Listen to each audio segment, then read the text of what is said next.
بسم اللہ الرحمن الرحیم۔ کیا تاریخ میں کوئی ایسا بادشاہ بھی گزرا ہے جس کی دنیا میں کئی ممالک پر حکومت ہو اور اس کے مرنے کے بعد اس کی کل دولت 2 دینار سے بھی کم ہو، جس کے پاس چند تلواروں اور ایک گھوڑے کے علاوہ کچھ بھی نہ ہو؟ لیکن اس عظیم الشان بادشاہ نے مسلمانوں کی تاریخ میں ایسی نایاب مثالیں رقم کی ہیں جن کی مثال آج تک مسلم امہ کی تاریخ میں نہیں ملتی۔ اس عظیم الشان بادشاہ کا نام صلاح الدین ایوبی رحمۃ اللہ علیہ ہے۔ آپ کے وصال کے بعد آپ کی قبر پر چند دعائیہ کلمات لکھے گئے جو کچھ اس طرح بیان کیے جاتے ہیں: یا اللہ، صلاح الدین ایوبی کی اسلام کے لیے قربانیوں اور فتوحات کے بدلے صلاح الدین کے لیے جنت کے دروازے کھول دے، آمین۔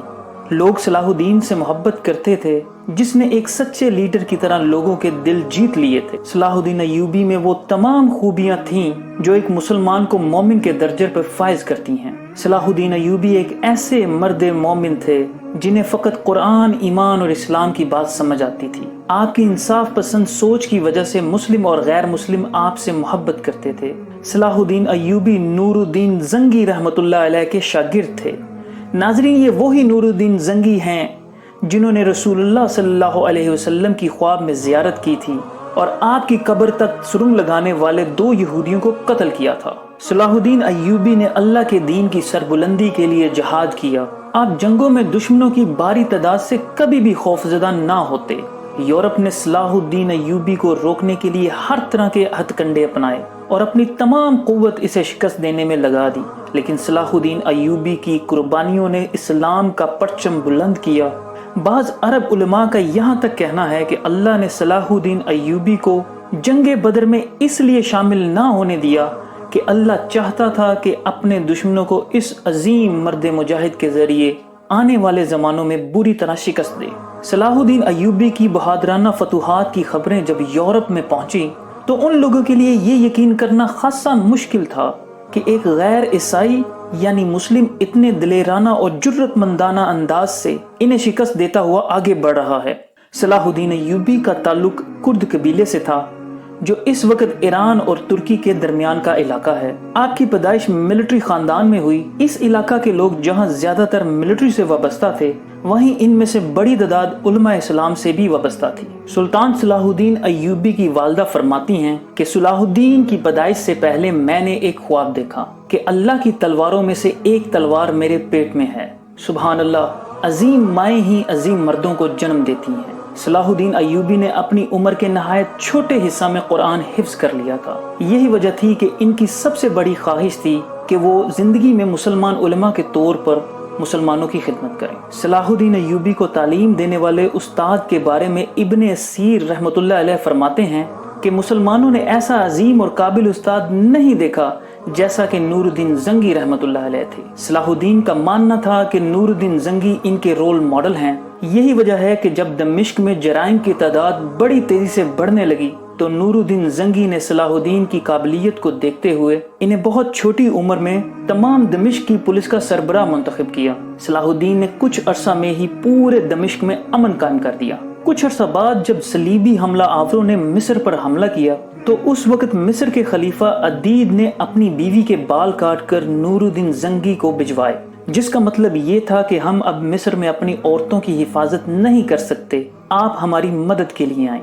لیکن نور الدین زنگی رحمۃ اللہ علیہ اس خلیفہ کی مدد نہیں کرنا چاہتے تھے کیونکہ اس وقت اہل مصر فاطمی فرقہ سے تعلق رکھتے تھے۔ لیکن شرک الدین جو صلاح الدین ایوبی کے چچا تھے، انہوں نے صلاح الدین کو مصر جانے کے لیے رضامند کیا، اور اس بارے میں خود صلاح الدین فرماتے ہیں کہ جب میرے چچا نے مجھے مصر جانے کی دعوت دی تو میں پہلے وہاں نہیں جانا چاہتا تھا کیونکہ میں عالم اسلام میں ایک عالم دین کی حیثیت سے اپنے فرائض سر انجام دینا چاہتا تھا۔ ناظرین، یہاں ہمارے لیے سیکھنے کی بات یہ ہے کہ کبھی کبھار ہم کسی چیز کو نہیں کرنا چاہتے لیکن وہ ہمارے لیے فائدہ مند ہوتی ہے۔ صلاح الدین ایوبی کا مصر جانا پوری مسلم امہ کے لیے نہایت مفید ثابت ہوا۔ صلاح الدین ایوبی نے مصر کا نہ صرف نقشہ بدل ڈالا بلکہ اس کے گرد و نواح میں موجود ممالک یمن، لبنان اور شام میں بھی اسلام کا قلعہ قائم کر دیا۔ صرف 32 سال کی عمر میں صلاح الدین مصر کے سلطان منتخب ہوئے۔ اس وقت شام میں صلاح الدین کے استاد نور الدین زنگی کی حکومت تھی، لیکن آپ کے وصال کے بعد सलीबी हमलावरों ने शाम में रहने वाले मुसलमानों की जिंदगियां तबाह कर दी।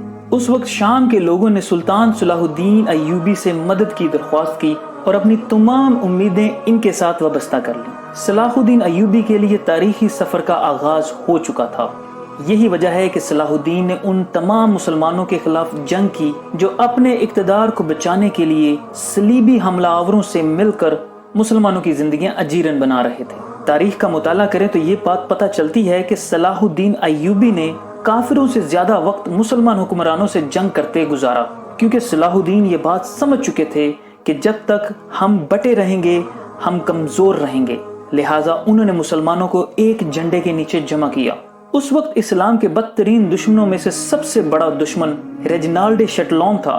नूरुद्दीन जंगी ने इस शख्स को 15 साल तक कैद खाने में रखा, लेकिन नूरुद्दीन जंगी रहमतुल्लाह अलैह के इंतकाल के बाद इसे रिहा कर दिया गया। इसके बाद इस शख्स ने अपनी आर्मी बनाने की मंसूबा साजी शुरू कर दी और ये घटिया शख्स कहा करता था कि जैसे ही मेरी आर्मी तैयार होगी मैं मक्के पर हमला कर दूंगा और मक्के की दीवारों को जमीन बोस कर दूंगा। इस शख्स का ये भी कहना था कि नाउजुबिल्ला जब मैं मदीना हमलावर हूँगा तो मैं नाउजुबिल्ला ऊँटों के चरवाहे को कब्र से निकालूंगा और इसे अपने महल में लाऊंगा और मुसलमानों को इसका जिस्म देखने के लिए जुजिया लिया करूंगा। ये गुस्ताख रसूलुल्लाह सल्लल्लाहु अलैहि वसल्लम की गुस्ताखी किया करता था। लेकिन जब सुल्तान सलाहुद्दीन अय्यूबी ने यह सुना तो उन्होंने अपनी तलवार को आसमान की तरफ बुलंद करते हुए कहा कि अल्लाह की कसम, रेजिनाल्ड शटलॉन को मैं अपने हाथों से कत्ल करूंगा। और फिर तारीख ने गवाही दी कि सलाहुद्दीन अय्यूबी ने इस गुस्ताख का सर कलम किया। उस वक्त मुसलमानों और सलीबी हमला आवरों में जंगे हतीन का वाक़या पेश आया। सलाहुद्दीन ने अपनी आर्मी से सलीबी हमला आवरों के किलों पर हमले शुरू कर दिए। ये बात यहाँ काबिल जिक्र है कि सलीबी हमला आवर मुसलमानों के खिलाफ इससे पहले तकरीबन 20 से ज़ायद जंगें जीत चुके थे और अपनी हर जंग में इनके पास सलीब का एक बड़ा निशान मौजूद होता और इनका ये मानना था कि ये अजीम तरीन सलीबी निशान है जिससे हजरत ईसा अलैहिस्सलाम को लटकाया गया। और इन लोगों का मानना था कि इसी अजीम निशान की वजह से ये तमाम जंगें अब तक जीत चुके हैं। लेकिन सलाहुद्दीन अय्यूबी अच्छी तरह जानते थे कि इन्हें कैसे हराया जा सकता है। सलाहुद्दीन अय्यूबी ने अपने दुश्मनों के हर रास्ते पर तीर आवर फौज से हमले किए और रास्ते में मौजूद तमाम पानी के कुओं में जहर शामिल कर दिया। सलाहुद्दीन अय्यूबी की जंगी हिकमत अमली के आगे इनकी एक न चली। सलाहुद्दीन अय्यूबी ने सलीबी हमला आवरों के अजीम निशान को जला डाला, जिससे सलीबियों की कमर टूट गई और उन्होंने अपनी शिकस्त तस्लीम कर ली। फतह के बाद सुल्तान ने अपना सर अल्लाह के हजूर सजदे में रखा और कुरान की तलावत की कि बेशक हम ईमान वालों की मदद के लिए पहुंचते हैं और अल्लाह का शुक्र अदा करते हैं। ये वही मौका था जब सलाहुद्दीन अय्यूबी ने बैतुल मक़दस को काफिरों के कब्जे से निजात दी और दोबारा इसे मुसलमानों का किला बना दिया। सलाहुद्दीन अय्यूबी बैतुल मक़दस में 27 रजब की रात में दाखिल हुए और ये वही रात थी जब रसूलुल्लाह सल्लल्लाहु अलैहि वसल्लम बैतुल मक़दस में दाखिल हुए थे। इस बात का अंदाजा लगाना मुश्किल ना होगा कि उस वक्त 88 साल के बाद मुसलमानों की अजीम और शान फतह के बाद बैतुल मक़दस में रहने वाले मुसलमानों की खुशी का क्या ठिकाना होगा। 88 साल पहले जब सलीबियों ने बैतुल मक़दस पर कब्जा किया तो उस वक्त 70,000 मुसलमानों को शहीद कर दिया गया, लेकिन सलाहुद्दीन अय्यूबी ने बैतुल मक़दस में रहने वाले ईसाइयों और यहूदियों को टैक्स अदा करने के बदले रिहा कर दिया। लेकिन जब अमीर ईसाइयों ने गरीब ईसाइयों के टैक्स देने से इनकार कर दिया तो सलाहुद्दीन अय्यूबी ने इन गैर मुस्लिमों का टैक्स अदा किया। इस मर्द मुजाहिद ने अपनी तमाम दौलत अपनी इस फतह पर निछावर कर दी। यही वजह थी कि मरने के बाद सलाहुद्दीन अय्यूबी के पास इतने पैसे भी ना बचे थे कि जिससे इसका कफन खरीदा जा सके। यूरोप समेत वेस्टर्न ममालिक आज भी सलाहुद्दीन अय्यूबी के नाम से कांपते हैं और दुआ करते हैं कि ऐसी शख्सियत मुसलमानों में दोबारा पैदा ना हो। लेकिन हम अल्लाह के हजूर दुआ करते हैं कि या अल्लाह कोई ऐसा सलाहुद्दीन अय्यूबी भेज जो कश्मीर से लेकर बैतुल मक़दस तक मुसलमानों को काफिरों के खिलाफ फतह दिलवाने में अपना किरदार अदा करें। आखिर में अगर वीडियो पसंद आए तो जिम्मेदार टीवी को लाइक करें, सब्सक्राइब करें और घंटी का बटन जरूर दबाएं। पाकिस्तान जिंदाबाद, पाक आर्मी पाइंदाबाद।